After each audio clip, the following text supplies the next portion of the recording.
Hello and welcome to the Microbiome Medics podcast. I'm Dr. Siobhan Mccormack. And I'm Dr. Sheena Fraser, and we're your co-hosts. We are both GPs and lifestyle medics with a shared passion for microbiome science, and we have spent the last 5 years deep diving into the world of the gut microbiome. We've been analysing the evidence, appraising the studies, speaking to the experts, and writing the Gut Microbiome for Clinicians e-learning course for the BSLM Learning Academy. We have discovered that the gut and other human microbiomes are pivotal to every aspect of your health and physiology, and the pillars of lifestyle medicine hold the key. So in these Microbiome Medic podcasts, we'll be covering the basics, bringing you the latest research and talking to the experts on all matters microbiome. We'll be translating the evidence and packaging it into actionable, bite-sized chunks so that you can harness the power of the microbiome to improve your own health and that of your patients.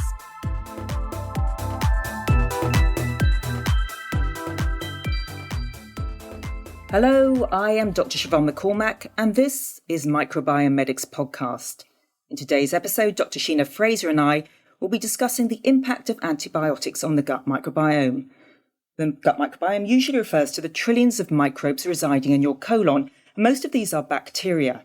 Now, although Sheena and I seem to hark on all the time about the benefits of these resident microbes, a small proportion of these bacteria are potentially pathogenic, by which I mean they're bacteria that could cause disease in humans.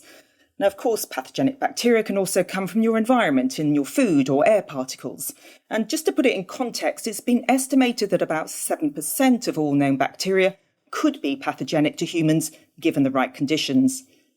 Fortunately, we've got medicines called antibiotics, which are designed to inhibit or destroy bacteria. And antibiotics are widely considered to be the greatest medical breakthrough of the 20th century. However, the overuse of antibiotics, not only in medicine, but also in farming and agriculture, has led to the rapid rise of antimicrobial resistance. And it seems that the antibiotic pipeline is running dry, and we're facing the possibility of a post-antibiotic era. In 2019, it was estimated about 1.2 million deaths were directly attributed to antimicrobial resistance, and this number is predicted to rise to 10 million in 2050. So this is not the only issue. Antibiotics don't just target pathogens, they wipe out beneficial microbes too. Now, to help us unpick this complex topic, Sheena and I are delighted to welcome Microbiome Scientist and Registrar in Microbiology and Infectious Diseases, Dr Anastasia Theodosiou.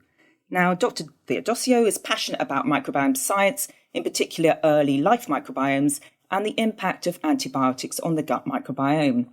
Now, Tash and her colleagues have recently published a paper introducing the concept of microbiotoxicity, a term they've created to describe and predict the likely impact of antibiotics on the microbiome.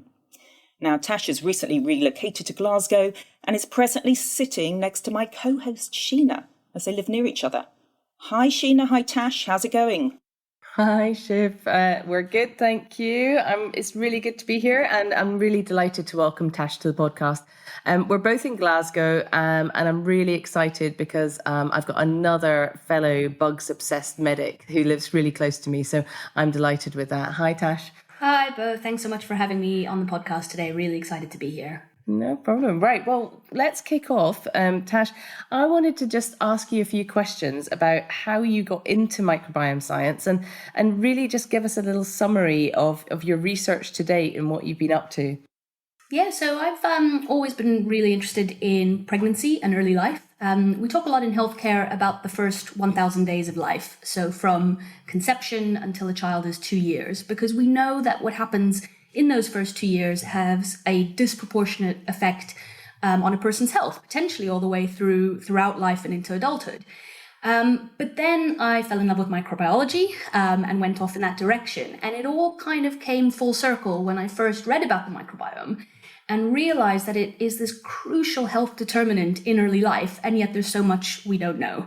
And that's when I got a little bit obsessed. That was about 6 years ago. And I've been kind of hooked ever since. And I'm very much planning to spend the rest of my life as a clinical academic researching it and trying to bring microbiome science into clinical practice. And then you asked about some of my research. So my PhD at the moment is the world's first respiratory human challenge study in pregnant women. So what this means is we give pregnant women nose drops that contain a harmless bacteria. And the reason we do this is to study, how it changes the woman's microbiome, but more importantly, to really look at and model how bacteria moves from the nose and throat of the mum to the baby. And we do this because we know that the balance of bacteria in the baby's nose and throat is linked to chest infections and meningitis, which globally are amongst the biggest killers in this early life period. And so we're trying to understand that so that we can eventually modify the microbiome in babies to sit alongside vaccinations as antibiotics as really another strategy for preventing infections in early life. Excellent. That sounds really interesting. And can you just tell us a little bit about what you found so far in that? So it's actually incredibly fascinating. So when we gave the bacteria to the pregnant women, they became colonized, which meant that the bacteria was happily living in the nose and throat of the mums. But then when we studied the babies, we found that lots of other bacteria that you would expect to transmit from mum to baby was being transmitted, but our bacteria didn't. And that's really interesting because it challenges this idea that the baby is sort of this blank canvas just waiting to pick up bacteria from the mother, and instead suggests that something really much more dynamic and orchestrated is going on, that just a bacteria being there isn't enough to cause the baby to pick it up, but that it really has to be more of a choreographed dance involving the mother, the baby, the immune system, and all the other bacteria that's nearby. So really interesting. That is really interesting. So there's obviously other factors involved as to why that microbe might sort of take up residency in your nose. It obviously has to have the right conditions. And these microbes that you were using, were these normal colonizers of the nose in other individuals, or were they microbes that perhaps weren't so used to that environment? Or? So it's a bacteria called Neisseria lactamica. You might know Neisseria meningitidis, which is the bacteria that causes meningitis. Neisseria lactamica is its harmless cousin, so it doesn't cause any infection. And what's fascinating about it is that it's incredibly common at about the ages of kind of 2 till 5, when most children will have it living in the nose and throat. And we think that's a big part of the reason why children in that age group don't actually get meningitis very often. You get meningitis very early in life, and then it peaks again in the sort of teenage years.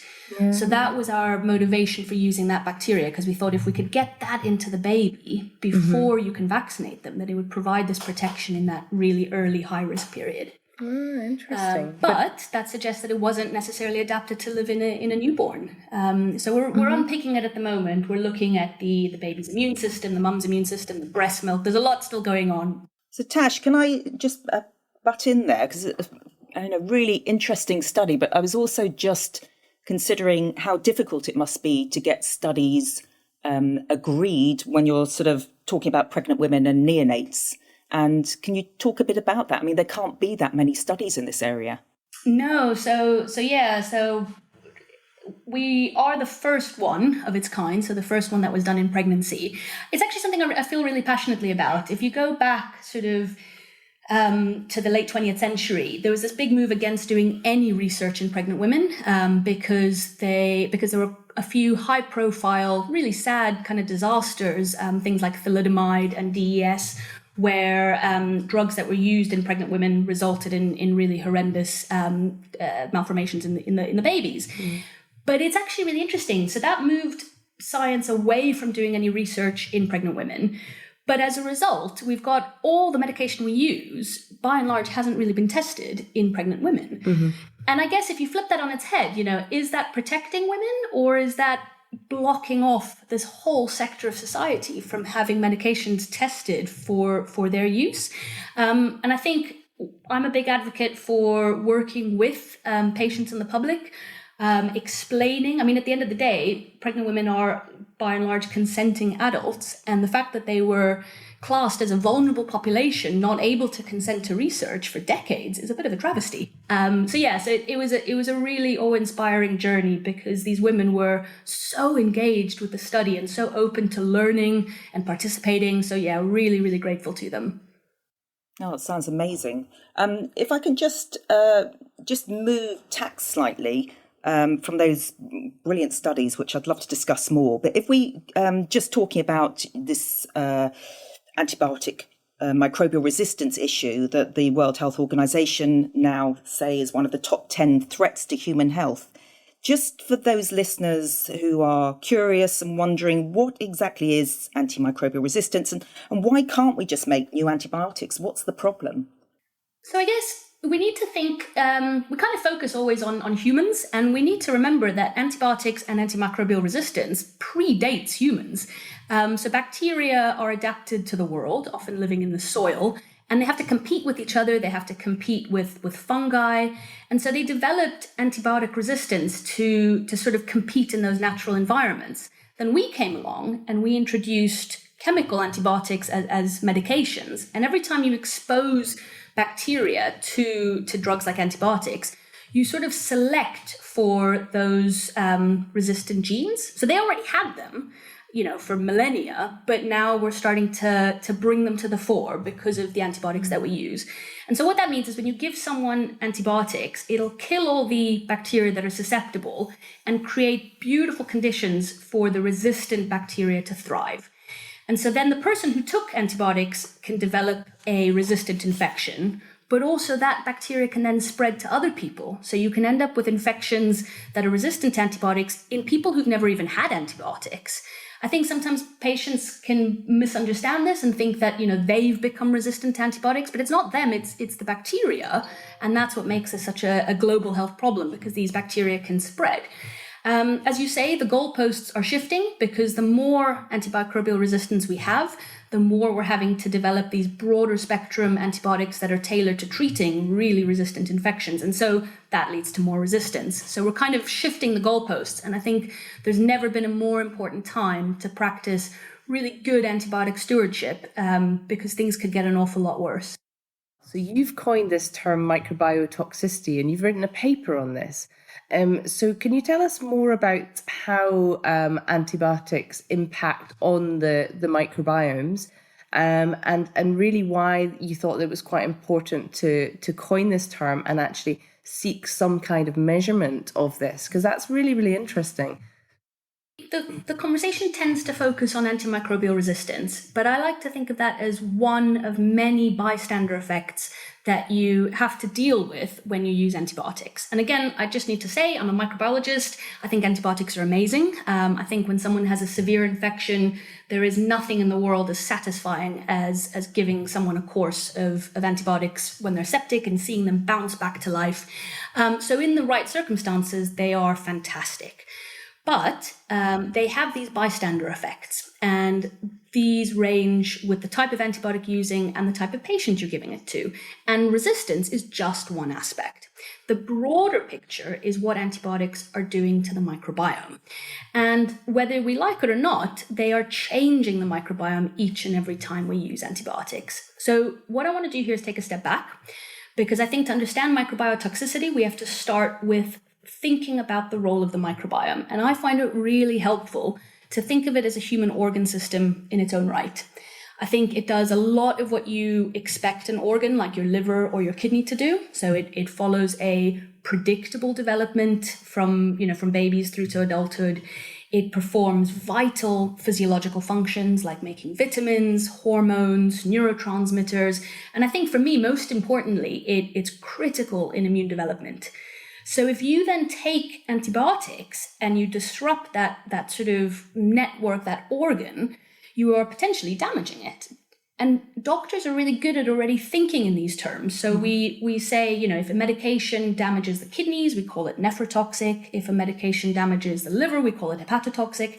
And that doesn't mean that we don't ever use those drugs. It just means that we think about that when we prescribe those drugs. And I don't think it should be any different for antibiotics, So it might mean if you had someone who has, damaged kidneys, you might have a higher threshold for using one of those drugs that could damage them further. Whereas I think with antibiotics, you'll hear people saying, oh, well, we'll just give them to be on the safe side. And I'm not criticizing that. I'm just saying that maybe we need to stop. And in the same way that we already do with all the other medications we prescribe, think about some of these bystander effects. I guess, is it helpful if I go through what kind of bystander effects I mean? Yeah, please do. So I guess when we think about, as Shiv was saying, the gut is home to, trillions of microbes, and antibiotics won't just kill the pathogens, the bad guys. They'll also kill some of those harmless ones, potentially even, essential ones.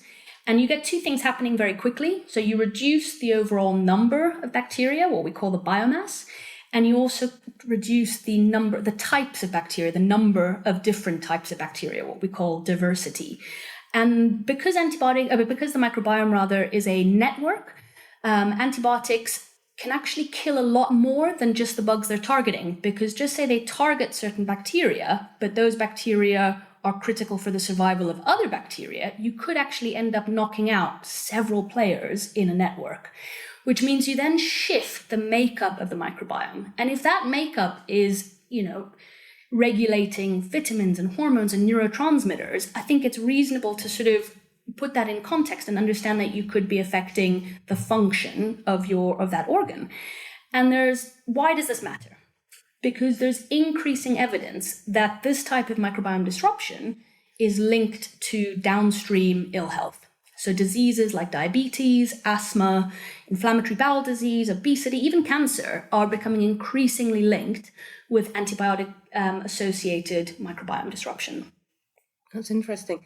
And also, it's not just antibiotics that can disrupt the microbiome. So other drugs can disrupt the microbiome as well. Do you think it's important to consider the antimicrobial effects of other drugs whilst you're looking at this? Yeah, absolutely. I mean, I think especially when it's some of the most commonly prescribed drugs, so things like proton pump inhibitors, things that change the acidity in the gut are known to very much affect the microbial ecosystem.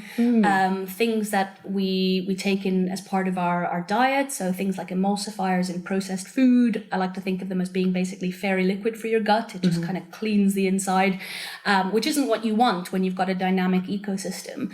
I think antibiotics are probably the biggest culprit in terms of what we prescribe, but you're absolutely right. They're not the only ones by any means. Yeah, and SSRIs, I mean, I was looking at a paper on SSRIs recently, and they can actually be very antibacterial to certain types of bacteria, I think streptococci and staph and E. coli, which is interesting. And of course, that might be a beneficial effect if you've got too many of these organisms in your gut.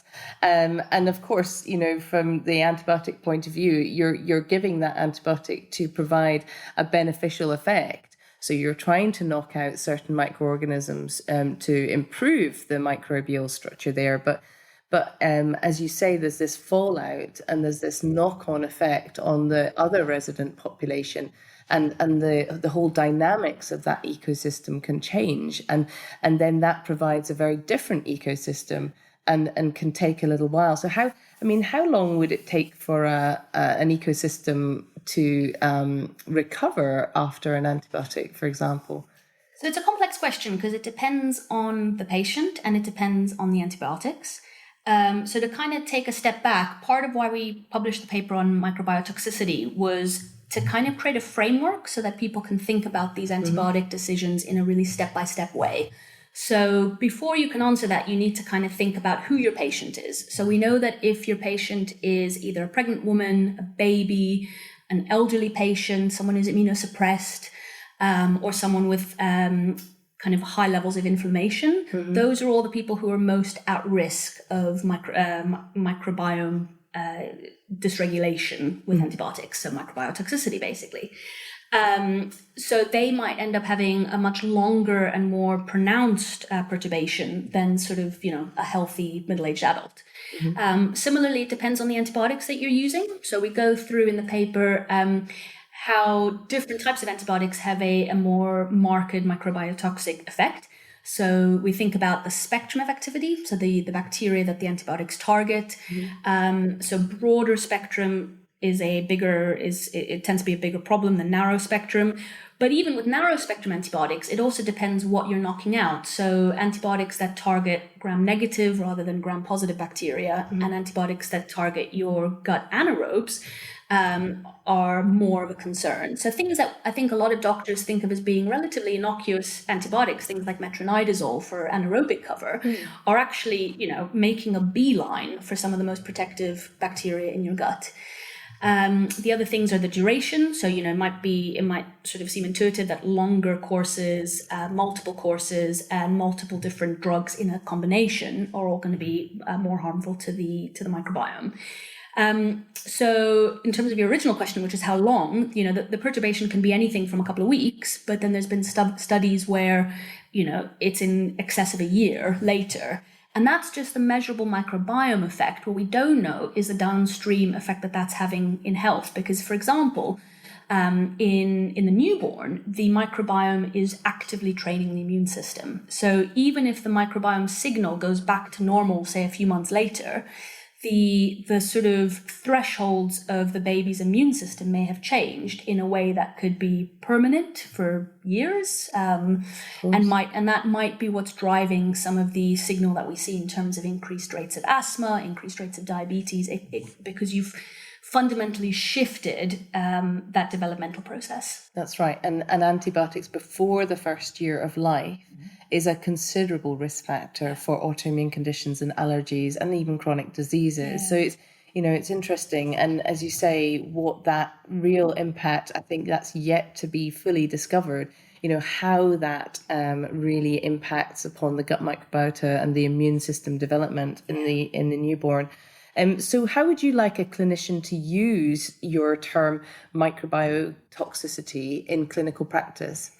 So again, I need to sort of make it really clear that this isn't about blaming clinicians or sort of putting all the responsibility on the clinician to be somehow simultaneously responsible for the global antimicrobial resistance crisis and also the bystander effect in their individual patient, because every doctor is really nervous about missing severe infection, about patients getting worse, especially, pregnant women and babies who are very vulnerable to severe infection. So it's not about placing blame.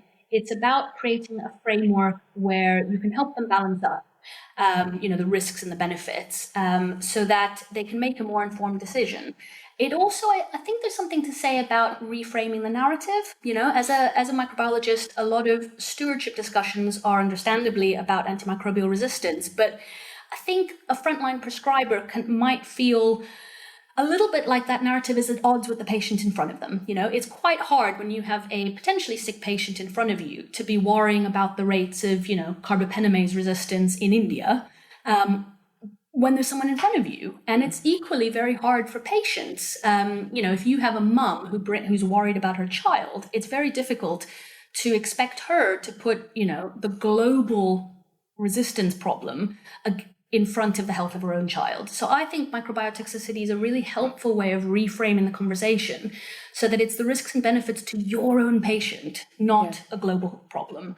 It also helps because you can then use that framework to actually make a shared decision with the patient. So, if you have someone who's quite nervous, maybe quite risk averse, and they see antibiotics as being a risk-free just-in-case strategy, you can actually use it to say, well, actually, there are some downsides of antibiotics to you personally, and this is how we can navigate that. I hope it's okay to sort of say the next point, but it could also be quite a helpful strategy for calling out an appropriately challenging inappropriate practice around you. So I know we've probably all come across junior doctor, I get calls where it's, my consultant doesn't like it when the CRP goes above 50, so we're going to start some antibiotics. And I think in those situations, it can be really tricky because you don't want to, be seen to be challenging another colleague, but this gives you a framework that's evidence-based and helps you to have those difficult conversations. And it creates permission for patients to initiate that, it gives them permission. I think having a term for it, just like with the Surviving Sepsis campaign, where we encourage the public to ask, could this be sepsis? And it normalized that so that it didn't feel like you were challenging the doctor. It just felt like you were able, it's empowering. I think the same thing, it gives patients the space to say, well, hold on, is this good for my microbiome? What can I do for my microbiome? Yeah. Well, I would really encourage anybody who's interested and obviously a clinician to have a wee look at this paper that's in our reference section for the podcast. And, it's got a really helpful diagram which talks you through the framework that you would apply to each patient, which will make you understand, the risk benefit ratio for each individual when you're considering antibiotic use. So really, really helpful. And it's certainly something I'll be using in clinical practice. So thanks for that. I think it's a really important point about this term, which is your term, Tash. Could we use it for other drugs like PPIs? Could we use it for emulsifiers and artificial sweeteners that we know are toxic to certain gut microbiota? I think so. I mean, we didn't really cover those in the paper, but it was very much a sort of initial discussion. I think it would be entirely appropriate to think about that beyond antibiotics. And as I say, antibiotics are one aspect of a group of different things that we're doing to the microbiome in the way that we live our lives. I think that'd be entirely appropriate. Can I just ask you, because you've done all this research the last few years, and you're going to be returning to clinical practice here in Glasgow, in infectious diseases. Yeah. Fantastic. So how would you like the physicians around you to be using microbiome science? I mean, infectious diseases is an area where I'd have thought microbiome science would take very readily to. But how do you see your colleagues using microbiome science day to day? What would you like to see in terms of changes to the current clinical system? So I think for me, it's about encouraging a fundamental change in mindset. So it might seem a stretch, but I really like to encourage people to view every person, so every patient, ourselves, as a human microbial hybrid. We have at least as many bacterial cells as human cells. We have 10 times as many bacterial genes as human genes. We're these little kind of ecosystems. And I think when you start thinking about humans that way, and you take on board that the microbiome is an organ system in its own right, something follows on from that. It's that the microbiome therefore becomes part of your duty of care to your patient. And as soon as you recognize that, it sort of makes you change how you interact with patients, because if it's part of your duty of care to them, you can't just ignore it. Phrases like, oh, we'll just do it to be on the safe side don't actually make sense anymore. Mm-hmm. So for me, that's the biggest thing is that mindset. And it definitely extends beyond antibiotics. And I think, it's important throughout the life course, but I think where I'm most passionate about it is in the first 1,000 days of life. And I would like to see all clinicians kind of be maybe more active guardians in that period. So I think, we know that the microbiome plays this critical role in immunological development in early life. And there's probably the three biggest modifiable disruptors in that period that the evidence says are the most important are C-sections, antibiotics, and formula. All three of those, I'm not vilifying them, all three of them are life-saving in the right circumstances. And I'm definitely not about putting guilt on mothers. I'm a mother who had a C-section, and I know firsthand how difficult it is to breastfeed, especially because there is often lack of support for new mothers. Mm-hmm. That's a big part of why the UK has one of the lowest breastfeeding rates on the planet. So this is not about guilting anybody's, mothering decisions. It's about shaking up clinicians and saying, hold on, this is important to lifelong health. So therefore it's our responsibility to know about it. So what I'd want every listener right now who's a clinician is to think, do I know enough about this topic? And if I don't, do I know who in my institution does, so that I can signpoint the women to? Would I know where to get accurate, tailored prescribing advice for pregnant and breastfeeding women? Would I know what to do if a woman was struggling with breastfeeding? Because otherwise, you end up compartmentalizing that as if it's not relevant to the patient in front of you. And I've seen people give, prescribing advice that ends up meaning that a woman never breastfeeds again. I've had doctors call me saying, oh, well, I told her not to breastfeed for a week. And they probably didn't realize at the time, it's probably a very well-meaning thing, but they might not have realized that advice was the end of that lady's breastfeeding journey. Yeah. So again, I'm not trying to criticize clinicians. I just want us to all work together so that we can support people during this critical period of life. That's right. And there's so much work to be done in this field. And I think, there's an awful lot of people who are very, very passionate about this, but there's equally an awful lot of people that just don't know anything about the impact of breastfeeding and natural birth on the microbiota. And as you say, the trends are that more people are opting for C-sections. The NICE guideline says that they are able to opt for that now, and they're opting for that really without any discussion about the impact of that lack of gut microbial transfer to the infant at a critical stage in their development. And it's not the patient's fault because they're never told about this. Yeah, so absolutely. Again, why are these discussions should be happening in clinical practice, and it's very difficult for patients to make informed decisions about things without knowing all the full facts.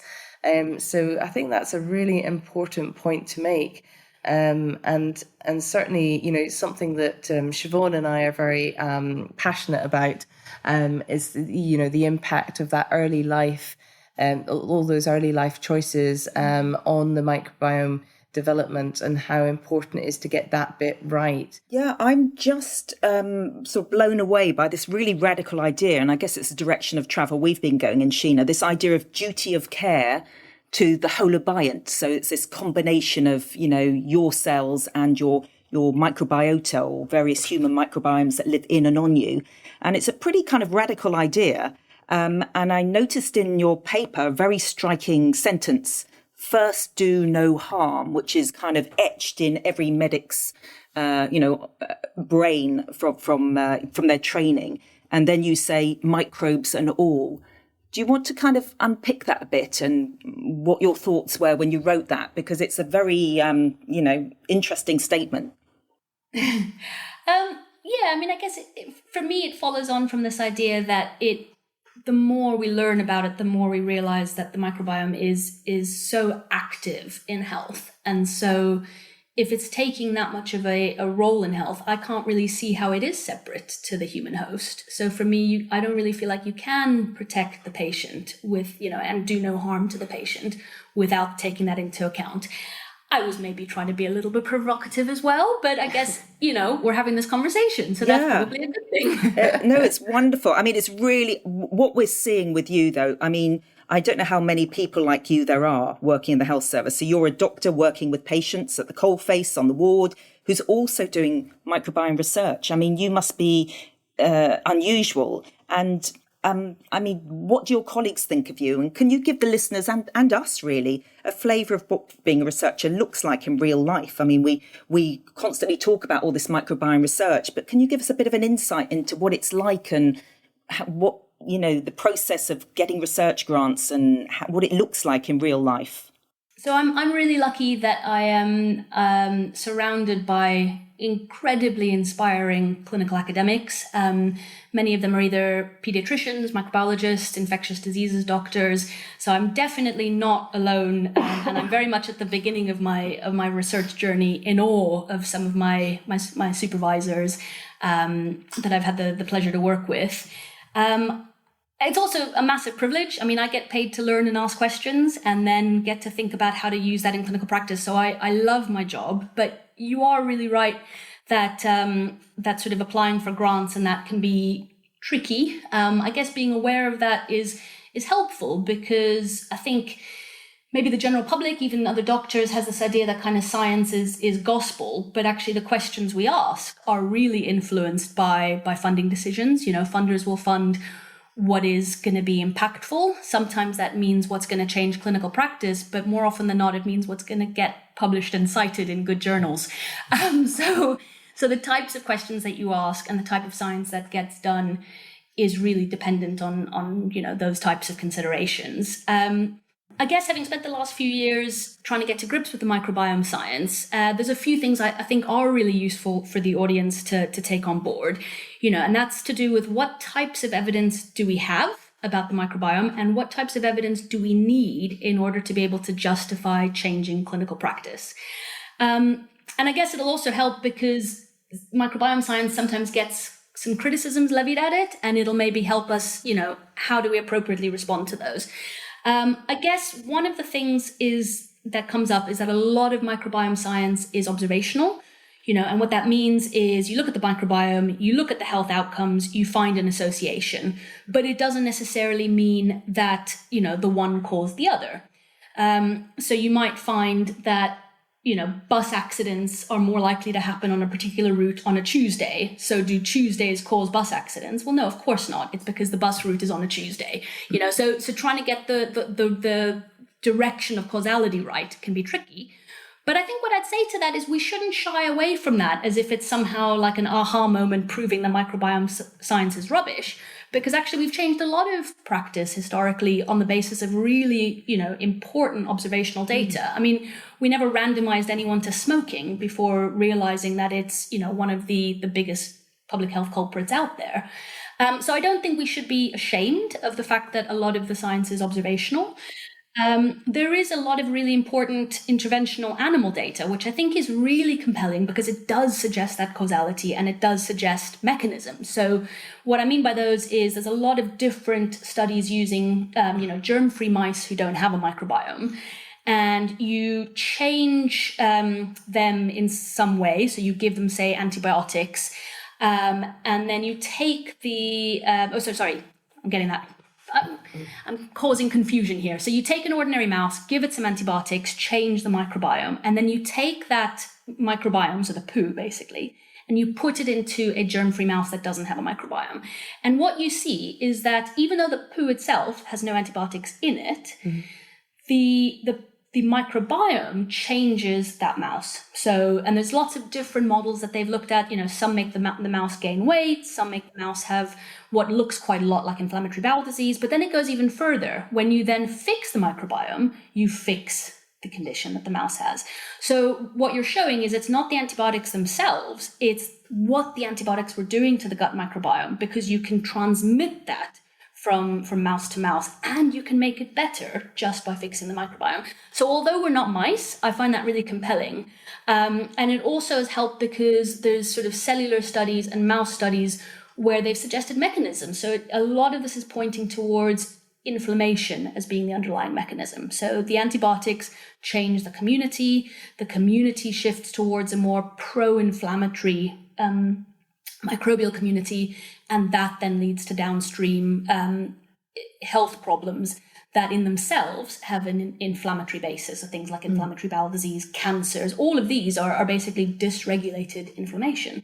And when you look at it that way, it makes a lot of sense that it's particularly damaging in early life when the microbiome is training the immune system. I could go on for ages, but I suppose the other thing I'd say is that although we're not mice, there is actually some really good interventional human research. So by which I mean not just observing things, but changing something and then measuring the effect on the microbiome and on our health. I guess like with any field of study, that can sometimes get diluted with, when you try to lump the really good science in with potentially some of the less good science. And we are going through an annoying trend where people seem to be doing what are called meta-analyses, where you group together all the evidence in ways that aren't necessarily appropriate. And what I'd say to that is, if you ask the wrong question, you won't get a very helpful answer. And it's like, so people will ask me things like, do probiotics work? And I'd say, well, that's a silly question. It's like asking, does chemotherapy work for all cancers? Well, no, you have to ask, what chemotherapy do you mean? What cancer do you mean? If you did a meta-analysis on every chemotherapy for every cancer, the answer would not be very helpful, So I think we need to be honest about the limitations of the evidence. We need to celebrate some of the good science that's being done. And we shouldn't be feeling like we have to apologize for the fact that there are still some unknowns. That makes my field really exciting.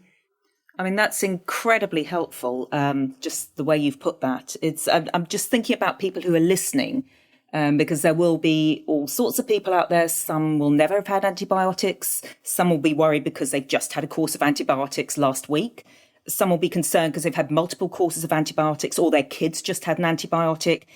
What do we know about the effects of a course of antibiotics on a person and how quickly they'll bounce back or their gut microbiome will bounce back? So again, I think it kind of goes back to what we were saying earlier in our chat, is that it depends on the antibiotic, it depends on the person. Someone who's never had antibiotics before, who takes, a 5-day course or a 3-day course of antibiotics for a urine infection might be absolutely fine afterwards. Whereas someone who's having them for recurrent infections in the context of, an immune deficiency would be in a potentially much worse off position.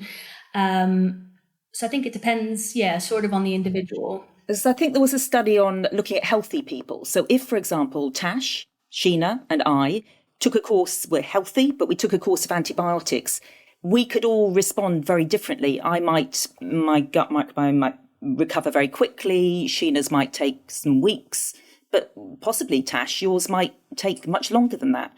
And I just wondered what advice we could give people to sort of help after they've had a course of antibiotics if we're not sure about probiotics. What advice could we offer people?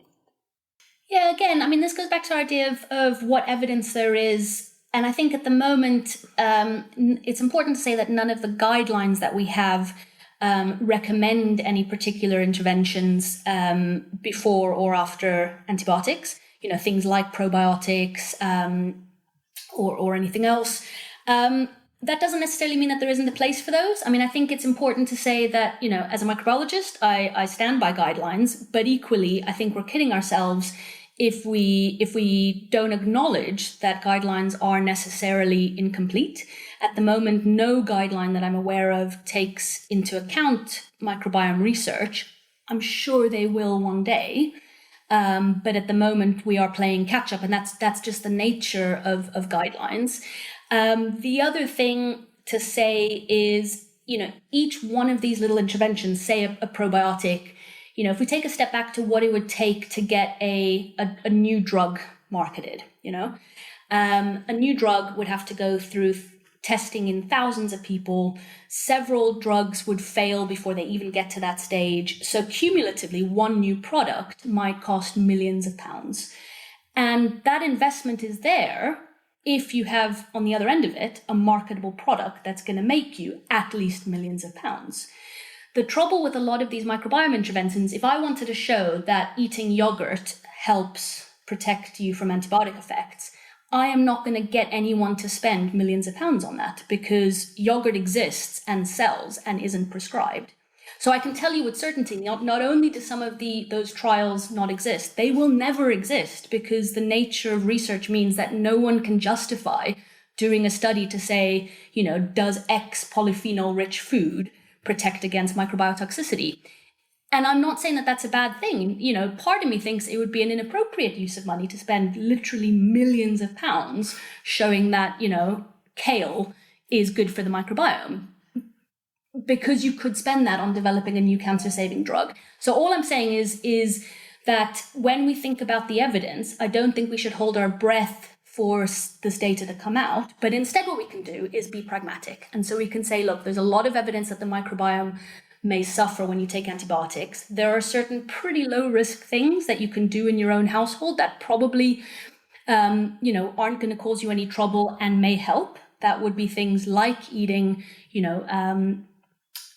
probiotic-rich food, so things that are fermented, aiming for a more whole food diet with less processing, less of these emulsifiers. I don't think that I can say that any one of those is evidence-based in the same way that a particular drug is, but equally, I'm not embarrassed to say that. That evidence will never be there, and that's the nature of the beast.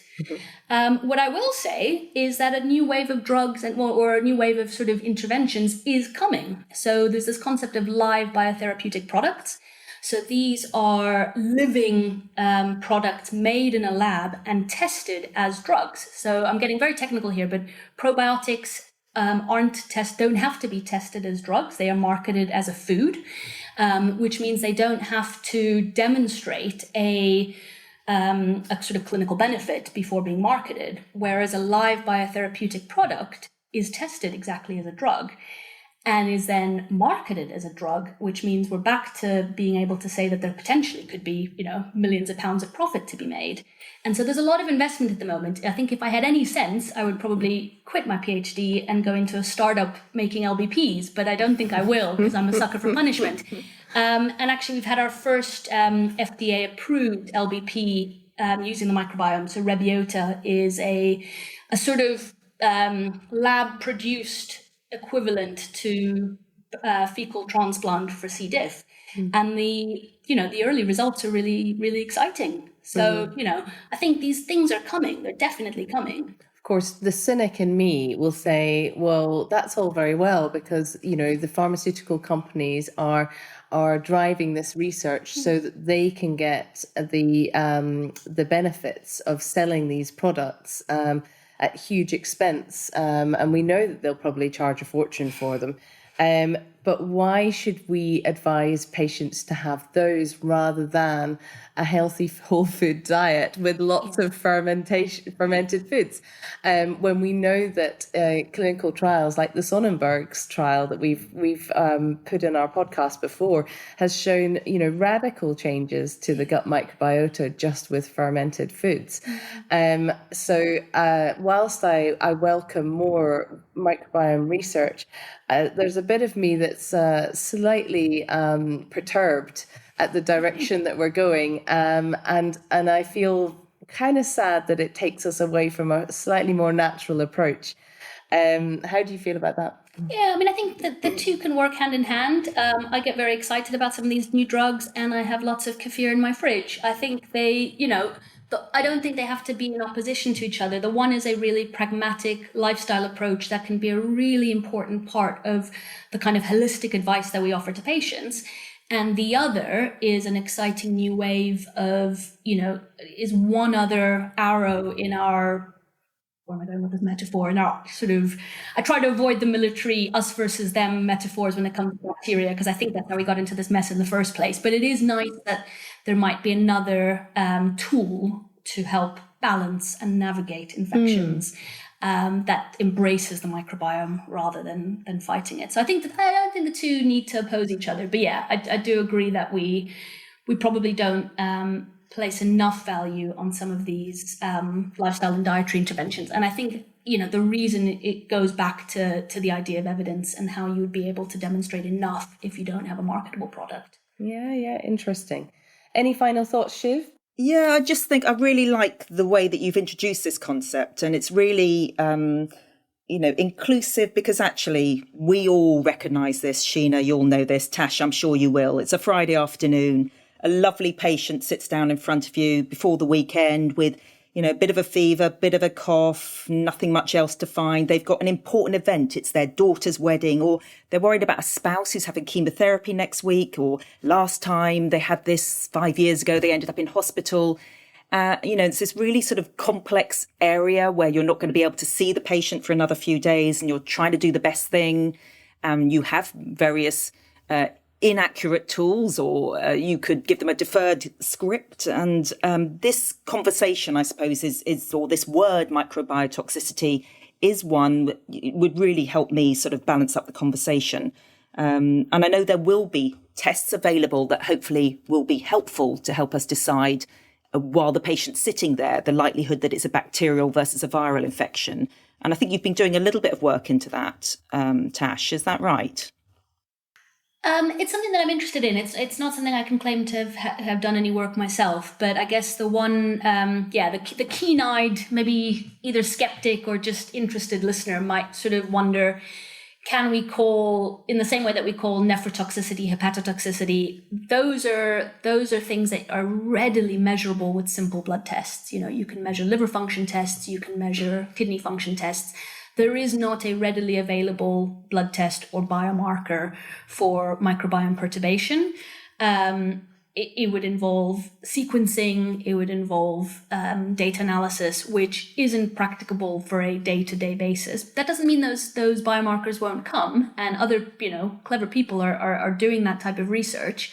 Again, I think this is a fluid conversation that is constantly evolving. I would very much welcome biomarkers, and I'm open to the criticism at the moment that our biomarkers are not robust enough to roll this type of thing out in mainstream medicine. However, I don't think that it's premature to be having these conversations, because if we wait until we have biomarkers, we will have a lot more antibiotic resistance to reckon with. So we can change our behaviors in advance of the biomarkers being perfect, and we can just be mindful of our limitations. That's just what good science is.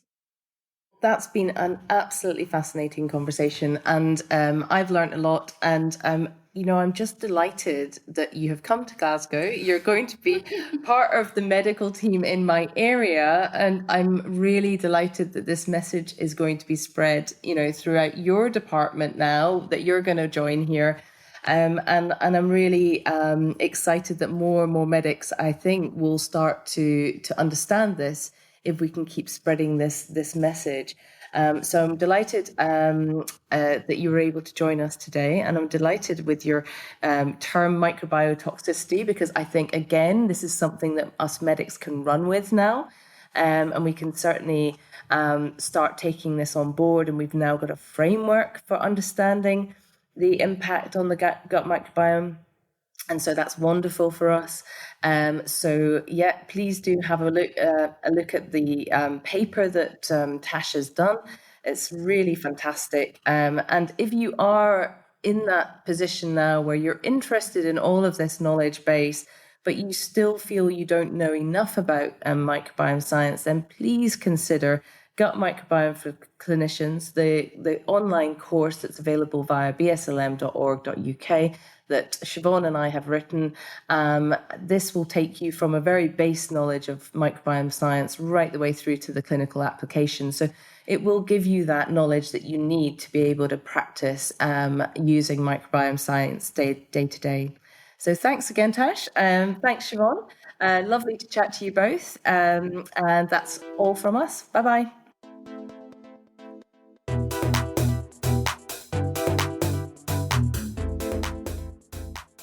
Thank you so much for listening to this episode of Microbiome Medics podcast. We really hope you enjoyed the content, and we welcome your feedback. We'd love to hear any suggestions you might have for microbiome topics that you'd like us to cover, and we also appreciate listeners' questions and will endeavour to answer them in the next podcast. So if you want to progress this learning further, look at the Gut Microbiome for Clinicians. It's an online course on bslm.org.uk, which will take you on a much deeper dive into the gut microbiome.